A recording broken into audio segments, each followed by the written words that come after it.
आइए अब इस वीडियो में आगे हम बिहार से जो मैप से पढ़ना स्टार्ट किए थे हम उसमें अब आगे मगधपुर मंडल को पढ़ना स्टार्ट करते हैं। मगधपुर मंडल में जैसा कि हमें पता है कि इसमें 5 ज़िले होते हैं। सबसे पहला औरंगाबाद, गया, नवादा, अरवल एवं जहानाबाद। तो सबसे फर्स्ट जो हम पढ़ेंगे वो पढ़ेंगे औरंगाबाद के बारे में।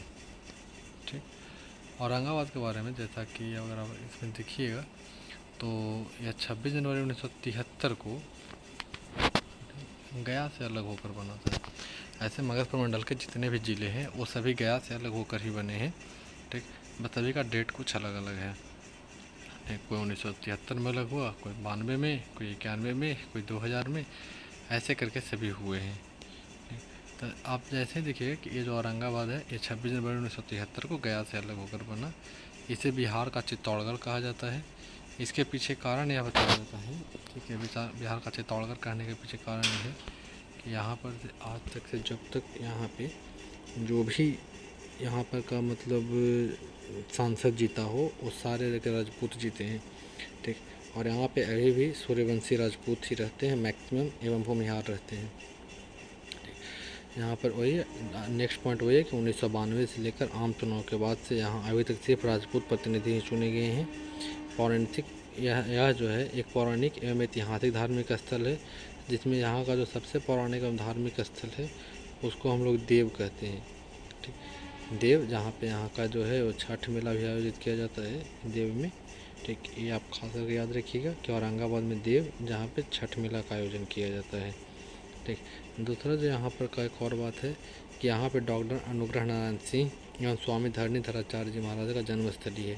ठीक, ऐसे आप लोग को जो डॉक्टर अनुग्रह नारायण सिंह थे इनके बारे में तो शायद पता हो। ठीक, लेकिन दूसरे जो हैं स्वामी धरणीधराचार्य जी इनके बारे में शायद ना पता हो। इनके एक शिष्य हुआ करते हैं स्वामी राम प्रपन्नाचार्य जी, वो संस्कृत में बहुत अच्छे लेवल के जानकार आदमी माने जाते हैं। लेकिन उनकी जन्मस्थली जो है वो औरंगाबाद ही है। यहाँ जो मध्यकालीन एवं आधुनिक इतिहास में राजस्थान से आए प्रवासी यहाँ के महत्वपूर्ण योगदान निभाते हैं। ठीक, यहाँ पे नदियों का देखिएगा तो नदी में सोन, पुनपुन, औरंगा, बटाने, मोहर, मदर, हादरी प्रमुख नदियाँ हैं। ठीक, ऐसे मुख्यतः तो आप याद जानिएगा तो 2 ही नदी को जानिएगा, सोन एवं पुनपुन। ठीक, तीसरा जानने की कोशिश करिएगा। ठीक, तो जो आदरी नदी है उसी के मुहाने पे बसा हुआ है। ठीक, यहाँ 2 अनुमंडल हैं, औरंगाबाद एवं दाऊदनगर। यहाँ का मुख्य आकर्षण है सूर्य मंदिर है जो कि भैरेंद्र सिंह ने बनवाया था, एवं देवकुंड है जो भगवान शिव को समर्पित है। दूसरा जो जिला आता है वो अरवल। ठीक, यह 20 अगस्त 2001 में जहानाबाद से अलग होकर बना था। ठीक, जो तत्कालीन कारण जो था इसका बनने का वो शंकर बीघा नरसंहार था। ठीक, शंकर बीघा में जहाँ पे लगभग उच्च जात एवं नीचे जात के बीच में थोड़ा टकराव हो जाने के कारण वहाँ पे बहुत लोगों को नरसंहार कर दिया गया था। ठीक, जिसके कारण वहाँ पे जो वर्तमान मुख्यमंत्री थी राबड़ी देवी वो आई थी और उन्होंने 20 अगस्त 2001 को इसे जहानाबाद से अलग करके अरवल ज़िला बना दिया। यह बिहार का सबसे कम आबादी वाला ज़िला है। ठीक, यह बिहार का तीसरा सबसे कम आबादी वाला ज़िला है। जैसे सबसे पहला आपको पता होगा वो शिवहर है, सेकंड पे आपका शेखपुरा आता है और थर्ड पे आपका ये अरवल आता है जो कि सबसे कम आबादी वाला ज़िला है। ठीक, क्यालगढ़ के नेतृत्व में औरंगजेब से सोन नदी के किनारे यहाँ तक पर महीनों तक युद्ध लड़ा गया था। ठीक, यानी एक क्यालगढ़ के नेतृत्व में औरंगाबाद जो है औरंगजेब से बहुत दिनों तक युद्ध लड़ता रह गया था। ठीक, इसलिए भी ऐतिहासिक दृष्टि से ये महत्वपूर्ण है। ठीक, रणवीर सेना तथा दलितों की संघर्ष भूमि रही है। जैसे कि आपको पता होगा कि जब लालू प्रसाद यादव का राज था, ठीक, तब दलित एवं रणवीर सेना के कारण ही पूरा बिहार उसके कारण प्रचलित रहा है, खास करके जिसमें औरंगाबाद भी उनमें से एक है। ठीक, यह नक्सल प्रभावित क्षेत्र है जहाँ सोन नदी बहती है और यहाँ पर लाल बालू के कारण प्रसिद्ध है। ठीक, अब जो थर्ड आता है आपका वह है जहानाबाद। ठीक, 1 अगस्त 1986 को यह गया से होकर अलग हुआ था। ठीक, यह दरधा नदी के किनारे बसा हुआ है। ठीक, और फल्गु नदी भी यहीं पे है। ठीक, यहाँ से भी फल्गु नदी पार करती है। ऐसे मुख्यतः इसको मानते हैं दरधा नदी से होता है। ये दरधा नदी जो जहानाबाद से ही निकलती है। ठीक, और ये वहीं से पार करते करते ख़त्म भी हो जाती हैं। 17वीं शताब्दी में औरंगजेब के काल में यहाँ भीषण अकाल पड़ा था, जिसमें औरंगजेब ने अपनी बहन जहान आरा के नेतृत्व में एक अकाल राहत भेजी थी। इसी स्मृति में इसका नाम जहान आराबाद हुआ था, जिसी का अपभ्रंश जो है अब हम इसे जहानाबाद कहते हैं। ठीक, जब जहान आरा होने से पहले इस जगह का नाम भेलावर था। ठीक, यहाँ का जो मुख्य आकर्षण केंद्र है वो बराबर की गुफा है, जो भगवान शिव को समर्पित है। जो फोर्थ यहाँ का जो जिला पड़ेंगे, ठीक, वो है गया।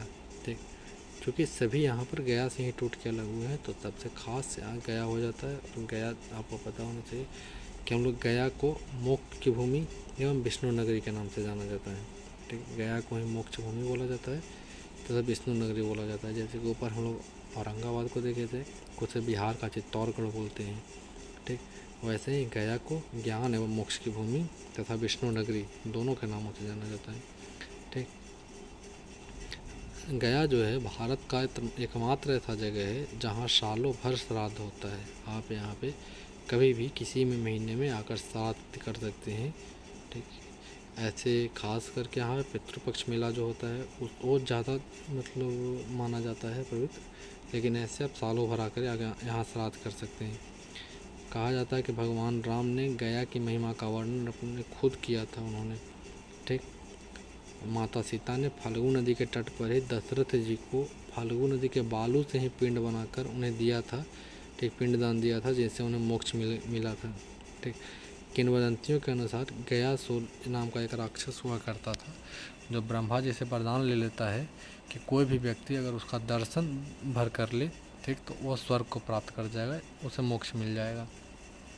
ठीक, जब ऐसा होने लगा, ठीक, तो स्वर्ग में जो है वहाँ की स्थिति बिगड़ने लगी।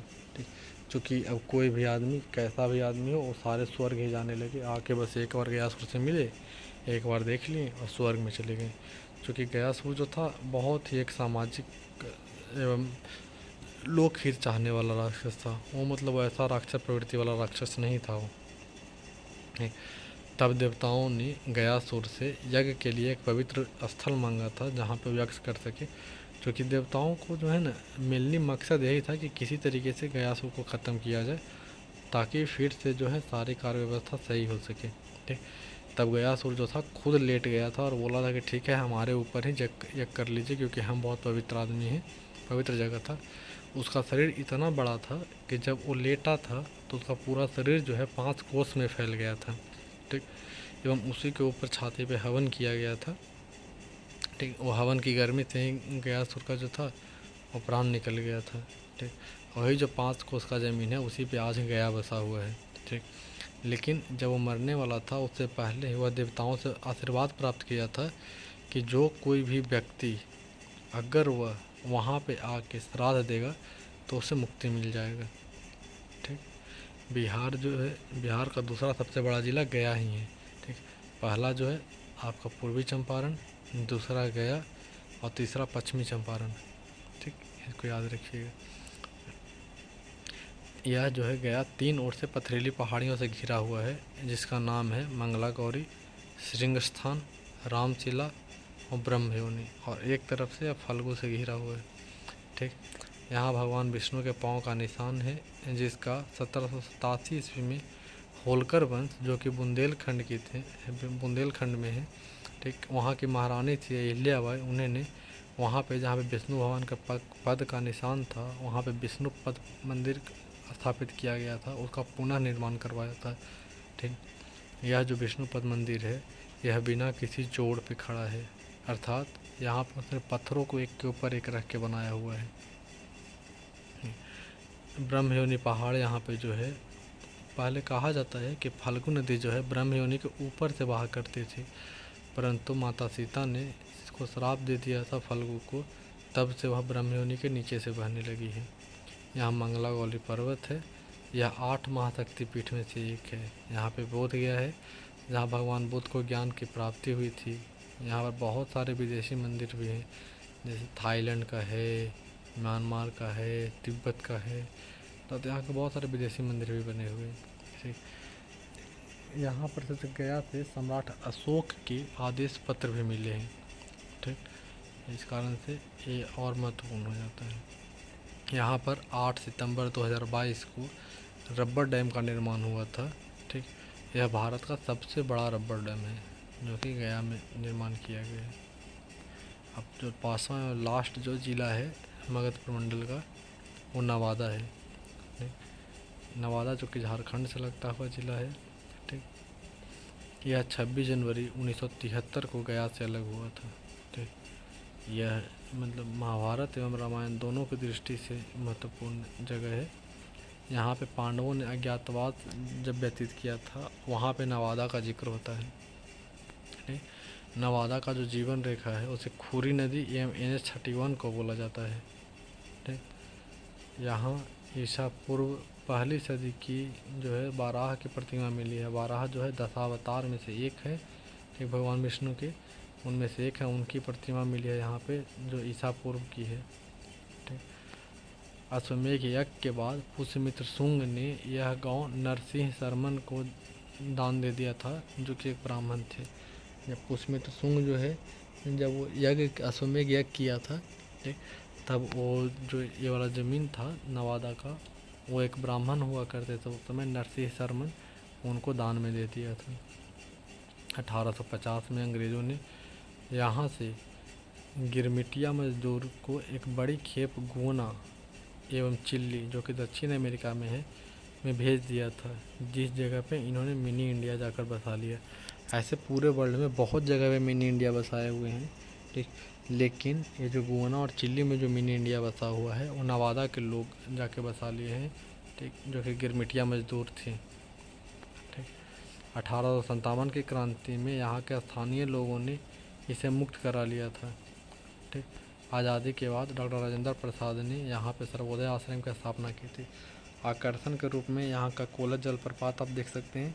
यहीं पे अज्ञातवास के दौरान जो पांडव थे, एक राजा हुआ करते थे उसमें के, उनको नागों से मुक्त करवाया था। अब अगर थोड़ा सा जान ले कि गया कब कब कैसे कैसे टूटा, तो उसको देख लीजिए। गया जो है था तो बहुत पहले से ही, लेकिन 1864 ईस्वी में इसे स्वतंत्र जिला के रूप में घोषित कर दिया था। ठीक, 1834 में इसे बोल दिया गया कि यह जो है एक स्वतंत्र जिला होगा। ठीक, अब 26 जनवरी 1973, ठीक, 26 जनवरी 1973 को गया को 3 भागों में विभाजित कर दिया गया। 3 भागों में वैसे 2 भाग टूटा, एक तो गया ही रह गया। ठीक, इसे 2 भागों में तोड़ा गया। ठीक, एक तो औरंगाबाद, दूसरा नवादा। ठीक, जब औरंगाबाद और नवादा 2 भाग में टूटा, ठीक, उसके बाद फिर से गया को 1 अगस्त 1986 को 2 भागों में तोड़ दिया गया। एक तो गया बना और दूसरा जहानाबाद। ठीक, और जहानाबाद को फिर से तोड़ा गया 20 अगस्त 2001 को, एवं जहानाबाद एवं अरवल बना। ठीक, आप ऐसे देख सकते हैं कि सबसे पहले गया को तोड़ा गया तो 3 जिला के रूप में बनाया गया, औरंगाबाद, गया एवं नवादा। और फिर गया को तोड़ा गया तो फिर से गया और जहानाबाद, और फिर जहानाबाद को तोड़ा गया तो जहानाबाद और अरवल। ठीक, यानी 1973 के पहले ये जो मगध प्रमंडल पूरा है वो एक हुआ करता था। ठीक, उसके बाद धीरे धीरे टूटते टूटते ये 5 जिलों में बट गया। और आपको ऐसे अगर पूरे मतलब अगर बिहार का देखा जाए मैं, तो सबसे जो नवीनतम बिहार का जो 38 जिला में से सबसे नवीनतम जिला है वो आपका अरवल ही है। ठीक, ठीक, अगर ऐसा वीडियो और देखना चाहते हैं तो कृपया बताएं।